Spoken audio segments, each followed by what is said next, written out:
കേരളക്കരയെ നടുക്കിയ സംഭവമായിരുന്നു കോഴിക്കോട് വടകരയിൽ നിന്നും പുറത്തു വന്നത്. സംഭവം അറിഞ്ഞ് ഏറെ ഞെട്ടലോടെയാണ് പ്രദേശവാസികളെല്ലാം തന്നെ. വടകര തിരുവള്ളൂർ മഹാശിവക്ഷേത്രത്തിന് സമീപം യുവതിയെയും 2 മക്കളെയും വീട്ടിലെ കിണറ്റിൽ മരിച്ച നിലയിൽ കണ്ടെത്തിയതിൽ ദുരൂഹത തുടരുകയാണ്. മഠത്തിൽ നിതീഷ് നമ്പൂതിരിയുടെ ഭാര്യ അഖില, മക്കളായ കശ്യപ്, വൈഭവ് എന്നിവരാണ് മരിച്ചത്. ശാന്തികർമ്മ ജോലി ചെയ്യുന്ന നിതീഷ് സംഭവ ദിവസം വീട്ടിലുണ്ടായിരുന്നില്ല. കണ്ണൂർ പാനൂർ ഭാഗത്തെ പൂജാകർമ്മങ്ങൾക്കായി നിതീഷ് പോയിരിക്കുകയായിരുന്നു.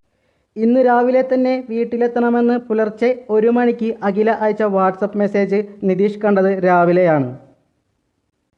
മെസ്സേജ് കണ്ട ഉടൻ തന്നെ നിതീഷ് ഭാര്യയെ ഫോണിൽ വിളിച്ചു. ഫോണിൽ വിളിച്ചിട്ട് കിട്ടാതായതോടെ ഉടൻ തന്നെ വീട്ടിലേക്ക് തിരിച്ചു. വീട്ടിലെത്തിയപ്പോൾ മുറികളെല്ലാം പൂട്ടിയ നിലയിൽ കണ്ടു. തുടർന്ന് നടത്തിയ തിരച്ചിലിലാണ് ഇളയ കുട്ടിയെ മരിച്ച നിലയിൽ കിണറ്റിൽ നിന്നും കണ്ടത്.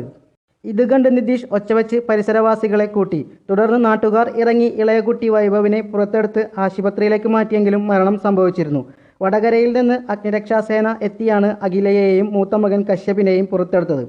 കശ്യപിനെ അഖിലയുടെ ശരീരത്തോട് തുണി കൊണ്ട് കൂട്ടിക്കെട്ടിയ നിലയിലായിരുന്നു.